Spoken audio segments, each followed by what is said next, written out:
much I love doing these inches with you. Yeah. Let's make this the last one. Okay. All right. Let's do this. Now, Gavin. Yeah. The scenery looks a little different. Little different. Little different. Little different. lot different. A lot different. Now, we put a lot of effort in this. Yes. We've been here for probably 6 hours, 7 hours. Yeah. Now, new studio, New studio. new lights, New look, new feel. new topics. Yeah. Better bitches, better money. No, but wait, are we on air? Oh, we are. we are. Cool. We are. Yeah.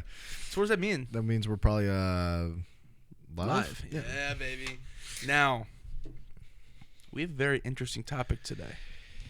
Yes. As I say every single week. Yes, we do. No, but seriously, this is going to be, this is definitely something that's going, like, I said before, this is going to be something that's a lot different, schematic or thematically than all the other ones that we've covered so far, because we're going to be going over men's mental health.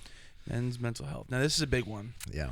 Like I said, before, a lot of men don't talk about it.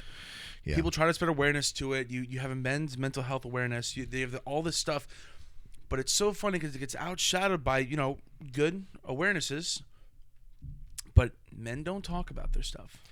Well, no, that's the thing is, in the age of inclusivity, it's kind of weird that men still have a difficult time coming out and saying, hey, like it's funny because you have men coming out and saying, hey, like coming out and be like, I like men, or I come out as trans or what have you. Mm-hmm. And now it's still, you have men, whatever, gender or not gender, but whatever, like sexuality preference they're still struggling and being like, hey, mm-hmm. I come home from work and I sit in my car for 40 minutes and in dead silence and just staring off into space. Isn't that wild? You know what I mean? Mm-hmm. And, I'm sure as you have too. I mean, someone like I have struggled with mental health. All the time. It's one of those things where it's like, you just want somebody who understands. Yes. And like that was something that I was kind of looking for back in the, like, when I was going through everything. I mean, I think everyone has those days or those periods where like, some people call it seasonal depression and stuff, where you're like, oh, it's now winter time and I miss going and hanging out with my friends. Yeah. But I think for a lot of men in America, especially in America, you get those things where it's like, you wake up one morning and all of a sudden everything's kind of just grayscale, and you're just like, all right, well, let's go through this. And you don't like. You feel like you should talk about it because you're like, oh, well, I have these emotions that they're so prevalent, they're so big for me, but you hold it inside. Well, that's the difficult part, I mean, it's one of those things where you sit there and you say, hey, like, what do you say, Like who do you go to? Like, it's hard because it's like if I go to you guys, it's like, oh, dude, I hear you, but like, keep on trucking. Well, yeah, because you can't, like, for women, right? They're definitely more in tune or in touch, like, from a societal standpoint with their emotions, and people are definitely more so like, hey, a woman's crying. Why are they crying? If you see a man crying, most of the people's reactions, and once again, this isn't for everybody, but this is for the general pop. They say, man up, toughen up. What are you crying for? What are you being a wuss for? Yeah. And I just think it's important that men understand, like, you don't want to cry over every little thing. You don't want to cry over spilled milk. But at the same time, when you're going through something as serious as a deep, deep, dark depression, or, the loss of somebody or the loss of something, like, you have to talk to people. I would agree. You know what I mean? I definitely would agree. And, with how bad the world is, you can lose yourself to so many different things, whether it be alcohol or drugs or any kind of addiction, right? Yeah. Some people literally are just, they can't get out of that, like, depression rut. They're just stuck. Yes. And you can't talk your way out of it with anybody because a lot of men don't have anybody. Yeah. Your wife or your girlfriend are looking at you to be the man and to be the man of the household. Yeah. And now you may have kids, and then you add kids or pets into the mix, and you don't want to disappoint your family because they're looking at you like, oh, you moved out, time to be a big boy, time to, you know what I mean? Yeah. And now what do you do? Now you're alone in your car for 40 minutes in your driveway. Like, you have to just face the day. You have to face the, like, you know what I mean? That's the worst too. I know. It's like, and we'll get into all the statistics in a little bit, but people don't realize there's a lot of times where you are having a rough day as a man. Yep. And if you walk in, and like, I know I've experienced this. I'm sure you have. I'm sure plenty of you men out there have. Is you break down, you have a full breakdown, but Yep. You can't go into your workplace. Nope. You can't go in to see your friends with teary-eyed. Nope. You gotta. I mean, for me, I smack my. I'm like, yo, get the. Yeah, you gotta let's go. figure it out. Because if you walk in there, yo, what's wrong, bro? Yeah. Then people start looking at you different. Because then they start looking at you like, well, maybe we won't ride you a little. Maybe we won't joke around with a little. You know what I'm saying? Maybe we'll give you a little less of a workload, and maybe we'll take it easy on you. They don't like that. And that's the thing is now you're sitting there like, well, no, like, you know, because that's the other thing is like when men have these kind of things, like, you know, going on where you kind of sit back and say, hey, like I'm struggling with something. You definitely have those friends, those true friends that sit there and say, okay, like, all right, let's work it out. Like, what do I have to do for you, right? Or with you? Or do I just, when we sit with you? When we just play video games with you, you know? And then you have those other, maybe the people that are kind of more on the outside, and they kind of just, they look at you, they don't know what to say. They don't know how to act or what to do, and you're kind of looking at them and you're like, shouldn't have said anything. Yeah. You know? That's why it's difficult for a lot of people. Like, it's, you know, you don't want to, I personally think you don't, like, if you're going through something, I wouldn't post it to Instagram. I wouldn't post it to Twitter or Facebook or whatever. I appreciate that. Thank you. Well, no, I'm saying, like, you know, like, it defeats, like, if you're really going through something and you were to say, I'm going to tweet it, hey, guys, I want to die. Or, like, hey, guys, you know what I mean? Like, hey, you know, people are going to look at that and go, okay. Because they don't know they don't know what you're, you know what I'm saying? And like there is a lot of it, like, you know, we joke around saying, oh, dude, I'm just gonna quit my oxygen addiction. Yeah.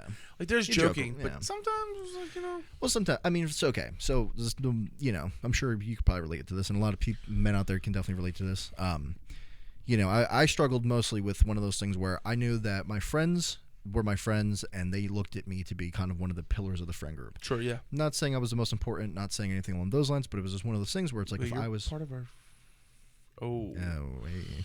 I'm joking. Go ahead. But no, if I wasn't the same Gavin that they had yesterday or the previous year or whatever, then people acted differently. If I was having a bad day, then people didn't want to talk to me, or they didn't want to. They were started having a bad day. And then you think about it, and it's cool because you're like, okay, I am one of those people in the friend group that's like, I matter. Yeah. The problem though is, then you also, on the flip side of it, it's like, for me, I was like more worried about, like, okay, like my family can't know, teachers can't know, nobody can know. I just have to get through this. And then, you know, you kind of tell yourself, hey, you know, okay, it's just I'm having a shit day today. I'll get back on the horse tomorrow. It'll be fine. And then eventually, depending on how early on it starts, you know, eventually you stop having those get back on the horse days, and you just start living your life that way. Like, you just kind of accept it and say, becomes okay. a norm.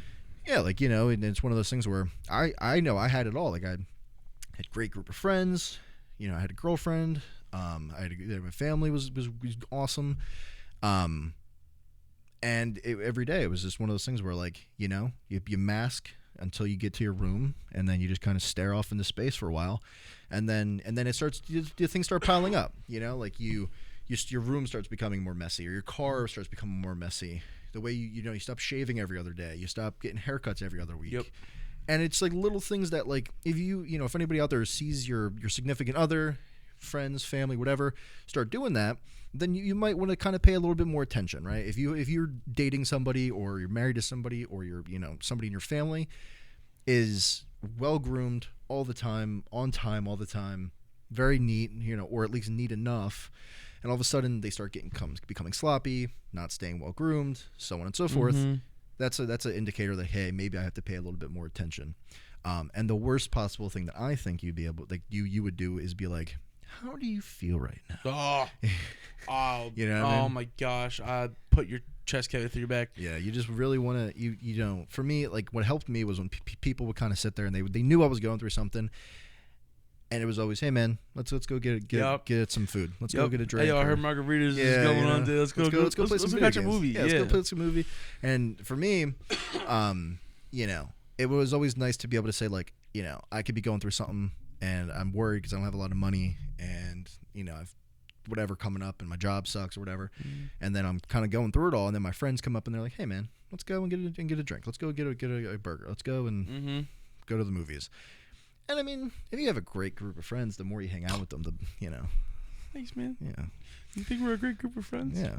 I mean, listen. No, I'm just being a smartass, but, like, no. I don't think we can go through I don't think, you know, I don't think I would be nearly as, like, the same person as if I didn't like mingle with you guys. I'm trust me, I'm the same way. You know what I mean? Sometimes I really think about like if I was with the group of friends like that I was with. No, you're sorry. That I was with like in high school, like not the popular couple. You know what I mean? Like it what? Yeah. And I don't really like how everything has been going with all of them. So like I'm very happy with where I am right now. Obviously on the up and up. I mean, look what we're doing right now. Yeah. What people are putting themselves out there like this, really doing a whole production. I don't know. And, you know, checking up on each other. Like, well, the one thing you and I have in the works right now is going to be massive. Yeah. But, yeah, dude, it really does kind of come down to, like, who you're around. And now we are going to share some statistics on things you guys should be paying attention about. Because there's a lot of stuff that you guys got to understand. And I'm talking directly to you. But point being is men's mental health is drastically increasing as we're going year by year. And yes, you could use the argument there's more men in the world. Yes. But let's talk about the whole COVID thing. Yeah. Every death, every life was a huge loss, which I agree. Yeah. But let's treat this the same way, because if this is increasing every year and we are statistically getting worse, let's change that. So I think you have the stats. Yeah, I have some stats pulled up here. This is as of 2019.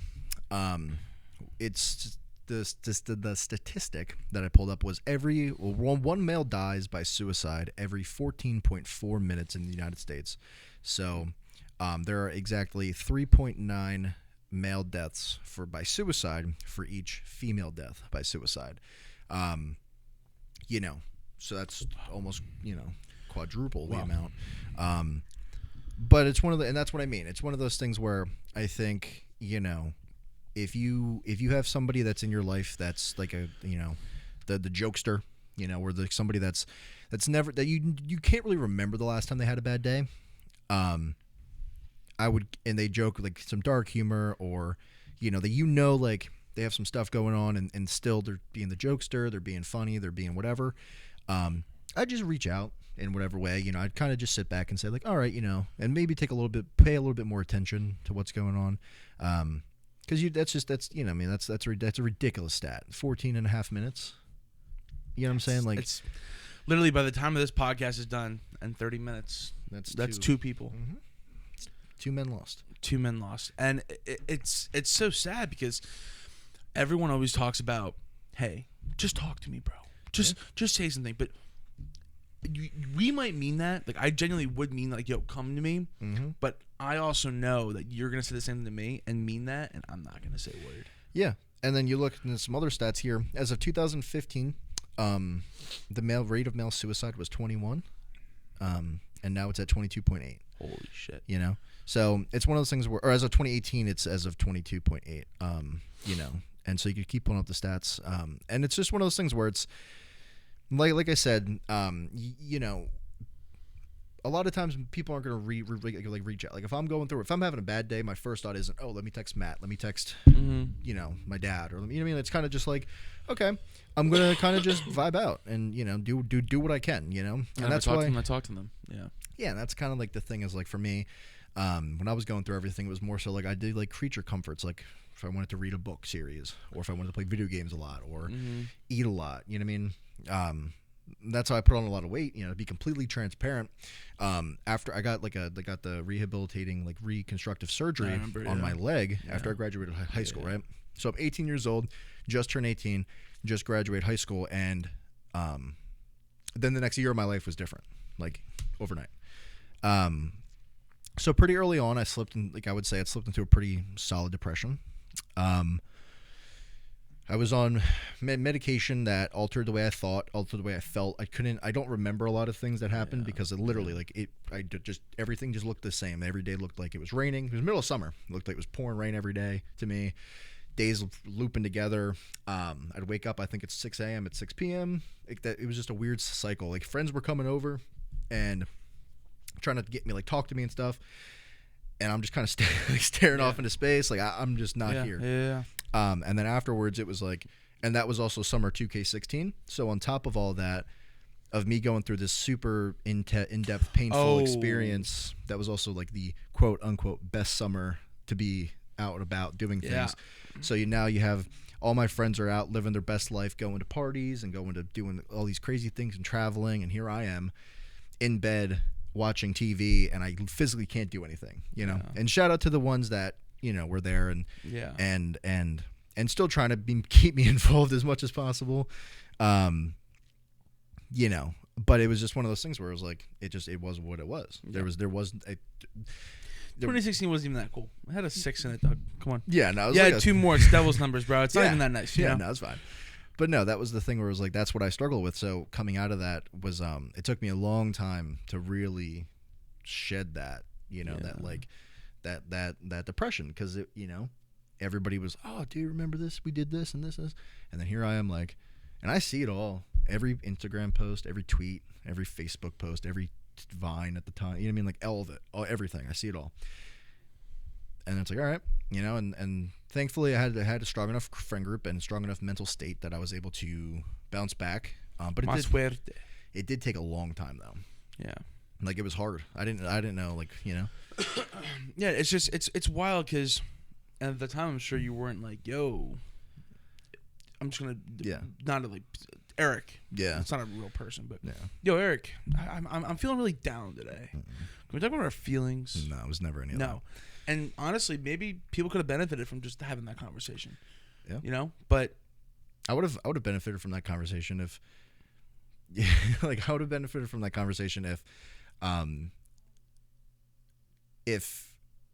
I understood more so where I was at, because I kind of thought like, okay, you know, this sucks and like whatever, but then because like there's a lot of things in my life that like you could sit back and say, okay, I can be depressed about this, or I can be upset about that, and I could just hate the world or hate God, or, you know, blame everybody. You know what I mean? There's a lot of things you could do that for in my life, but at the same time, it's also like, why? Like for me, what I came to realize was, why would I be upset about this or like ruin parts of my life over this when I can't change it? Well, I would rather be that guy that was like, instead of looking at me and being like, dang, that's Gavin, oh, he's super depressed all the time because of this and this, or would I rather be the guy where people are like, yo, go listen to this guy, he has this and this going on, and he overcame it. Well, that was the whole thing. Is I don't know if you remember this, but when I broke my ankle, that was a big shock to my system. Yeah, this was around high school too, and obviously came out of it, did all my stuff too.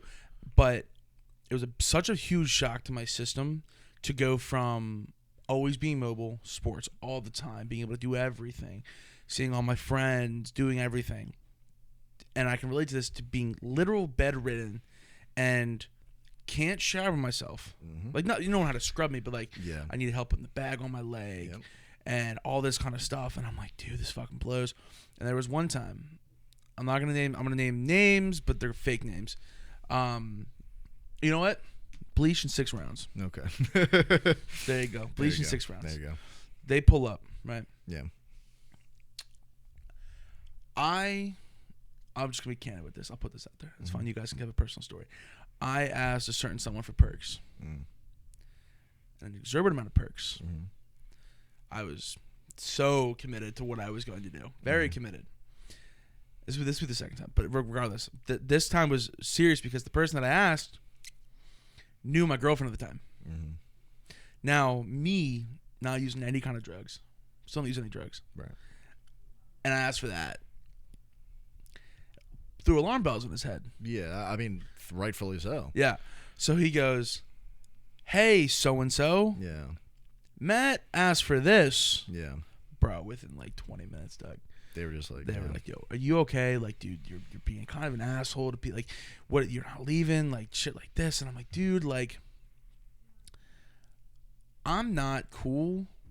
I'm trying not to cry. Like, you know, like that is a point where you probably could cry and have a conversation, but you know, I never said nothing to nobody. Well, yeah, I just got lucky. You got lucky that you have good enough friends to be like, hey, this. That's why I cherish you guys. You know what I'm saying? Like, but it's wild because if I would have been, if I would have talked to someone, I could have benefited from a conversation. Oh, without a doubt. And again, it goes back to all the statistics. These men don't feel like they can talk to someone or figure something out, and they're working these jobs. They're killing themselves. They have all these kids and wives. Not that they're a burden, but what was? I would say that it's not the like the families that become burdens, Yes. but it's the pressure of keeping them afloat that becomes a burden. Yes. You know what I mean? So and it's difficult because it's like, you know, when I was younger, you know, I was in like middle school or whatever, and I was getting bullied pretty severely. Mm-hmm. And you know, I could have went to my guidance counselor and been like, "Hey, and I'm getting bullied," or I could have gone to, you know, my dad or whatever. Yeah. But where I grew up and the school I was in, the guidance system was underpaid. You know, they had way too many kids to take care of. My dad was, Keith. you know, he was going through a tough time. It was right in the middle of the recession, 2008 recession. You want to talk about a strong dude? Not Yeah. a shout out, Keith, dude. That man is. I talked to him for hours. Oh, without a doubt, without a doubt. And that's why he's been my idol forever. You know what I mean? Like, Yeah, yeah, he's awesome. everyone's always, like, we always every year we always did this thing in school where it's like, hey, well, who's your idol? You know, and everyone's like Spider-Man, Batman. Yeah. And it's always, for me, it's always been my dad, because it's like, Yeah, I can see why. you know, Yeah. you just every time I needed something, like if I you ever be talking with, it's like with me, you're talking, I'm like, yo, do you know how to do this? And you're like change a light bulb. I'm like, no. Or like, you know what I mean? Do something on the car. You're like, I don't know. Let's look it up. Yeah. For me and him, like, hey, Dad, how do I do this? He's like, oh, it's simple. Come here. You know, like we'd like Loop work. to loop in pull. Yeah. That's the thing, is like, and then if he didn't know something, he taught himself, and then he would teach me, or he would, you know what I mean? Yeah. And so that's one of those things where it's like, when I was that young, even being that young, I could tell like he was going through some stuff. He was struggling himself, and I didn't understand what was happening with me. Yeah. So I wasn't going to open my mouth about it and be like, hey, Gav, how was your day? Well, I want to cry. You know what I mean? Like, Yeah. I didn't know how to like talk about that. And then it wasn't until high school, like senior year, where I was able to say, I kind of loop him in to the conversation, say, hey, this is something that's been going on with me. And like I said, you know, you can look at somebody like me, where like, I don't have everything in the world, but I have enough. You know, Yeah. I have a great core group of friends. I have a amazing girlfriend. I have a great job. You know, I have a great family. Mm-hmm. You know, and it's, and you know, and still there's still things you struggle with. Yeah. And so I think the number one thing you just got to remember is just be able to have those conversations with people. Yeah. And if you have friends or family members, you know what I'm saying, that you try to reach out to and talk to, and they like neglect you, or they just kind of blow you off, then you know they're not your real friends. Yeah. Because Yeah. if I call you, or if I call anybody else, you know, in the friend group, I say, yo, I'm going through something. I need you to drive 30 minutes down, you know what I mean, to here. I guarantee you're going to be there. Dude, last Tuesday I drove 2 hours. Exactly. Like, Just to take me to dinner. Yeah.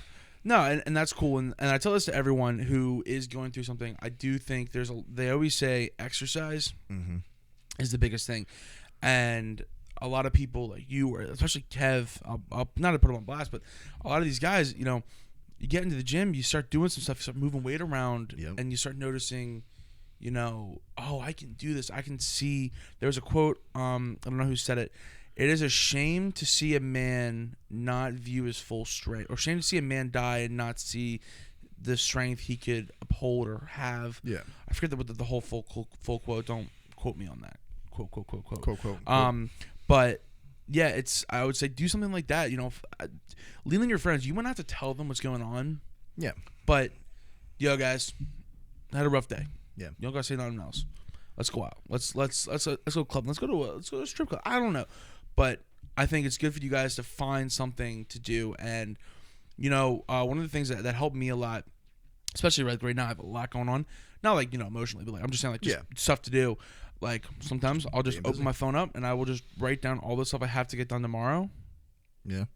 And then I know that, okay, like for example, today we had to get here, we had to put all this stuff up, get things going, got all this logistical stuff. We had like 50 things to do. Yeah. And then we just had to go one at a time. Yeah. So do all that, you know. But the thing is, I want to preface this line, and they always say blood is thicker than water. Yeah. But it's actually backwards.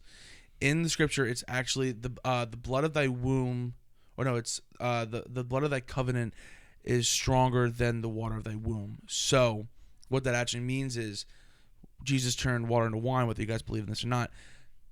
Those people, the 12 disciples, all chose to be together and are bound by their scripture, the Bible, Jesus. So those are the strongest bonds, because you get to choose who walks the path. You know what I'm saying? You don't get to choose your family. That's true. And you and I have a lot of. Well, that's the other thing too. Is like sometimes not everyone's family is like the blood family is the best, but you know, you might have some friends that become family that, you know. Yeah. And that's the other thing too, is it's you just and I know we're in an age where a lot of men's pillars are kind of being torn down in regards of like social media and That infuriates me, dude. you know, and it's one of those things where my thing is, you know, you talk about the people like the Andrew and Tristan Tates, the Kanyes, you know, the Well, that's a whole different situation. but I'm saying like you know Yeah. what I'm saying, like, you know, you got like all these guys that like the what is his name, like the Noels, you know, Yes. and all these guys and that make videos about men's health or make videos about what to do for exercising or about how to be a better man, a stronger man, you know, and it's one of those things where it's like there will always be attacked or always be not as famous as that actor or actress that supports any cause that pays them the most. So as a man, it's definitely frustrating to not have that go-to line where they can like say, oh, I'm just gonna, you know, watch this person and they're gonna be a good person and help me out. And now, you like in terms of like Andrew Tate, you know, was he involved? Were the Tate brothers involved in sex trafficking or human trafficking or whatever? Which turned out to not be true. Right, but that's what I mean. Like they get accused of it, and now everyone's turning on them, and everyone's like, "Yeah, we knew it," and it's like for a lot of guys, that was their go-to. That was their guy they watched for confidence. That was their guy they watched for, you know, whatever, what have you. And then. And especially for younger guys too, because I mean, like, you know, these young kids are coming up through high school and everything, and things are just not great in the world. You know, at least when we were in school, things were bad, but they weren't terrible. Now I feel like they're pretty terrible. You know, we got through COVID, ruined a lot of people's high school careers. Some people didn't get proms. Some people didn't like Jason didn't get a graduation. Well, he he didn't get a graduation. That's what I mean. Like they just kind of like they just skip over and like, well, you know, you're fine, but it does something to you. You know what I mean? I still feel so bad. Yeah, and that's the thing too, is you looking like COVID, guys like you and me who need to be out doing in the park, just stuck inside, just going to the gym, whatever, stuck inside. Yep. I mean, we went out to parks and stuff, allegedly. But my point being is like, check on your friends, guys. Yeah, that's really it. Check on your friends, check on your brothers, check on your sisters, check on everyone. You know, this isn't just for men essentially, but it is men's awareness. But check on people. Yeah. You know, be human. And one of the things that we try to do in this podcast is be like, if you notice, there's no jump cuts. There's nothing. Nope. We are as authentic. Like this kind. That just happened. That was edited in, bro. But what I'm saying is we try our best to be authentic and check on our friends and do the best we can. So all we ask is for all you listeners out there, check on your people. Be authentic, be you. Be authentic, be you. And, you know, and I will say, preface, I know we probably do this together. You know, if anybody's viewing this, you know, and they need someone to reach out to, they don't have anybody, just drop a DM. You know what I mean? Hit us up. Yeah. Reach out. You know, even if we've never met you before, you know, it doesn't matter. Because I feel like, you know, everyone right now is focused on being a different. Oh, well, I'm white, I'm black, I'm Asian, I'm Indian, I'm this, that, and the third. We're all part of the. You know, we're all human. You're human. You know what I mean? Like we have to help one another, right? So if you're somebody that's struggling, don't have anywhere to go, or you know what have you, or know somebody that's struggling, you know, you need somewhere to go, just reach out. You know, I'm always available. You know, you're always available to help. And you can do that through any social media, Instagram, Twitter, TikTok, YouTube, anything.